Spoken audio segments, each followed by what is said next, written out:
This is Gary Atencio with CNTV, and today we're in Colorado Springs, Colorado. I am here with Transformed Hearts Counseling Center. Since 2008, they have been changing lives with a message of hope, both locally, nationally, and globally. I'm here with the Executive Director.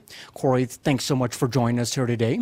Let's start off a little bit about yourself. For nearly a decade, you've been immersed in the industry of sexual addiction. Share with me how this got started for you.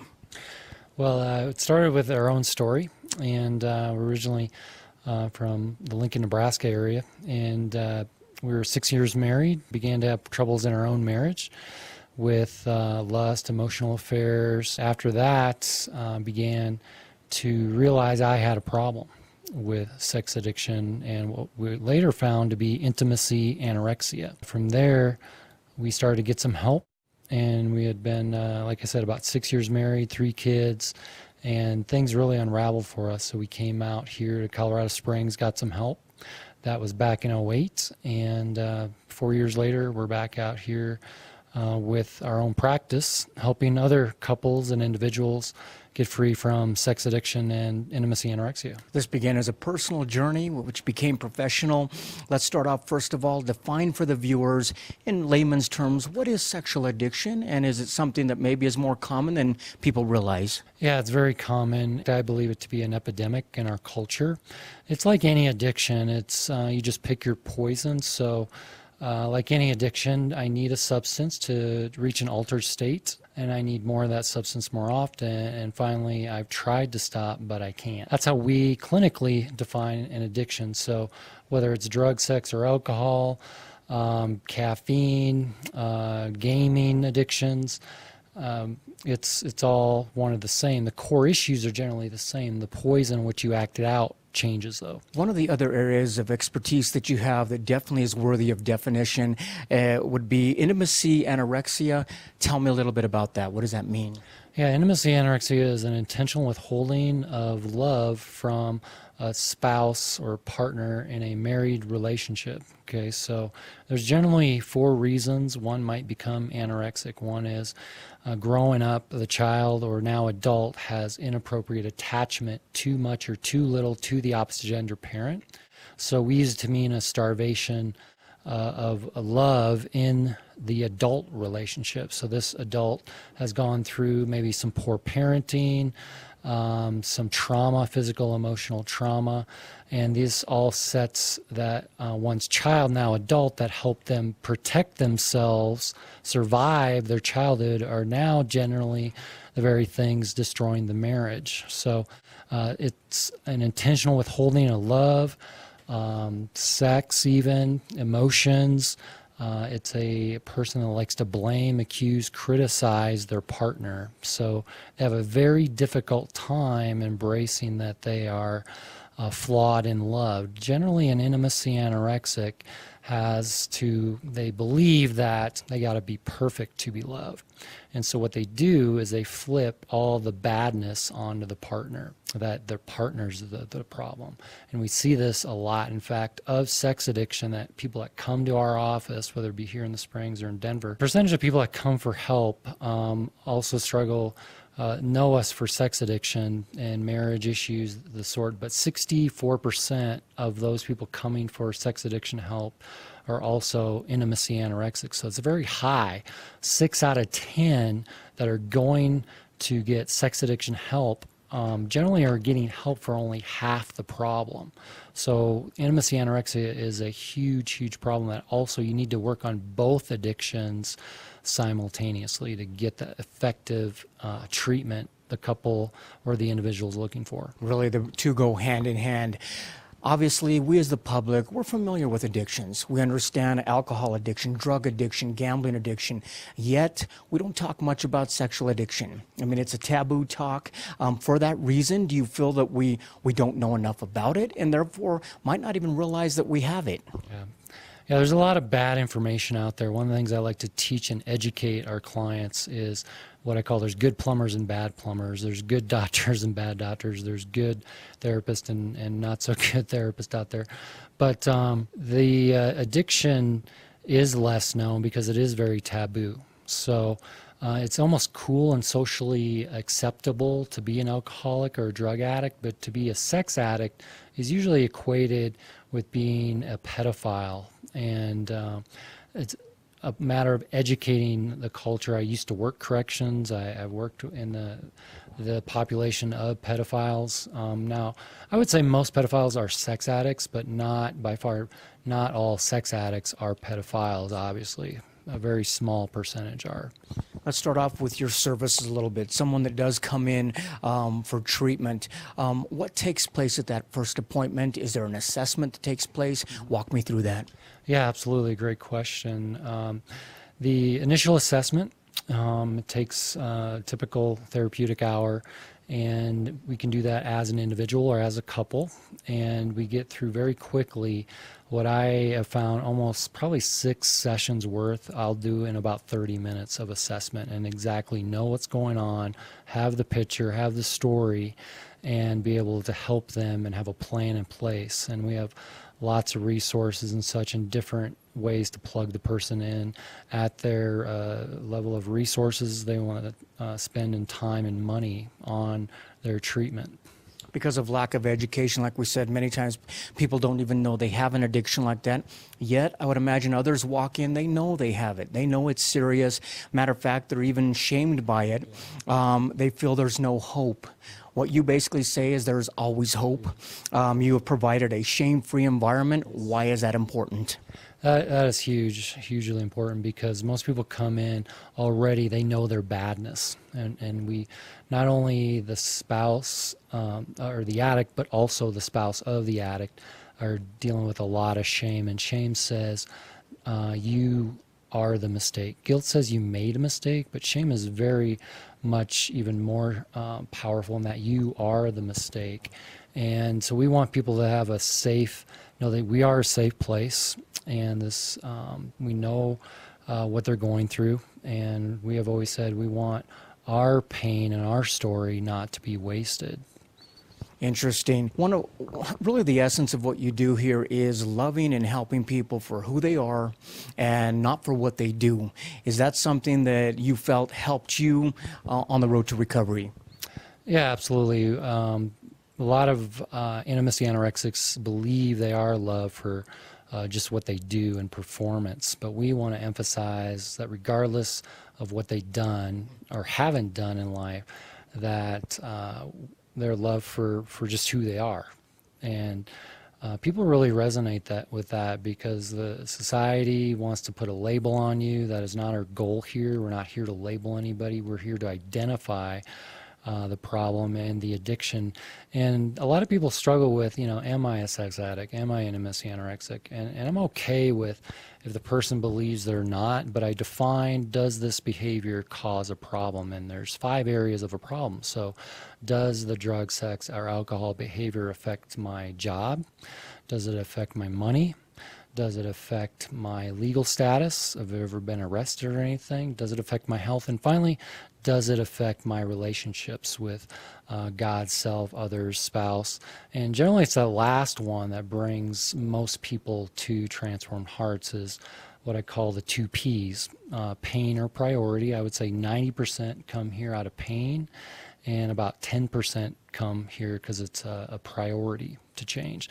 But after time, for the ones that really go the distance in our program, it becomes an internal desire to change. This is a priority to them. Speaking of change, you basically say that God does not waste your pain. Explain what that means. Well, I believe suffering and pain is part of counseling and recovery and the human experience. I think as a culture we run from pain. Pain is to be avoided at all cost. But pain is not a bad thing. We believe sex addiction, intimacy, anorexia actually be a gift that can either bless you or destroy you. Now, if you make the right choices, it can really bless you. So that's what we mean here when we say your pain is not going to be wasted, because it's much like fertilizer. People come in here with a big manure pile, but over time that fertilizer becomes good soil for a garden that's going to be built by you and you're going to be able to bless others and give it away and help others. It has to be actually a relief for people to understand they're sitting across from a therapist who is not judging them, not shaming them, really at the end of the day, getting them to a point where they can look in the mirror and pretty much like who they see. Yeah, absolutely. And it's part of our story. We want to show empathy, love, compassion. But at the same time, when couples come in or individuals, I'm not on anyone's side. I'm on the side of sanity. And most couples struggle with codependency. They have a sick system. And it's not just about the addict. It's also about the partner, the spouse of the addict, because we believe here that, again, that's a gift that is going to be used not only to heal the addict, but also the partner. Interesting. As a married man myself, I would have to say that one of the mistakes we tend to make is we compare ourselves to the Joneses. We compare ourselves to the other couple. Look what they're doing. That's good. Look what they're doing. That's not good. Yet, one of the pillars that you built here is wise versus foolish. Tell me what that means. Yeah, we have 4 pillars we live by. So when a couple comes in, a lot of couples are caught up in right and wrong and materials they read. So-and-so says this, is this right and wrong? And I want to move couples out of right and wrong thinking, but into what we call wise or foolish. What's wise for you as an individual or as a couple may be foolish for the next couple. So I want to empower them to think in that. We get out of fault versus responsibility. I really don't care who's at fault when a couple comes for help. I want to know who's going to be the responsible one, who's going to be the mature one. We also call happy versus holy. We believe marriage and relationship is not just necessarily to make you happy, but to make you holy spiritual, but also holy in physical, emotional wholeness, spiritual wholeness. And then finally, I'm not all that interested in what a couple wants, what the spouse wants from the other. I'm more interested in what are they each bringing to the table? What are they willing to give to the process? And from there, we stay within that, things go pretty well. So ultimately, this isn't about what I'm wanting from my partner. This is more of what am I willing to give up or willing to give my partner. Matter of fact, the addiction itself is a selfish act. Mm-hmm. And we're trying to make ourselves happy instead of, like you say, making ourselves holy. Is this sometimes a surprise for a lot of people when they walk out and realize this is a total mind shift? Absolutely. It's especially for the partner of the addict who's really hurt and angry, has been betrayed through the sex addiction, and they want justice, and the toughest thing you're going to have to do if you come to Transformed Hearts is not deal with your partner, but to deal, or the clinician, it's to deal with yourself and owning ugly. The toughest thing you're going to have to do in this process is look in the mirror. And as you do that and take responsibility for yourself and ask the questions, why am I not changing? When am I going to change as compared to when is my spouse going to change and why are they not changing? That is what I also call the victim mentality, the victim cycle. And that person or that couple generally will not get better as long as they stay stuck there.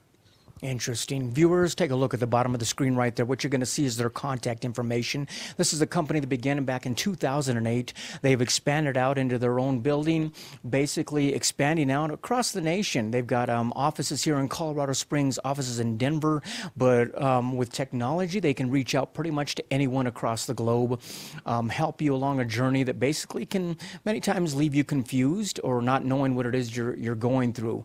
They offer general counseling, group counseling, intensive counseling, also supervision.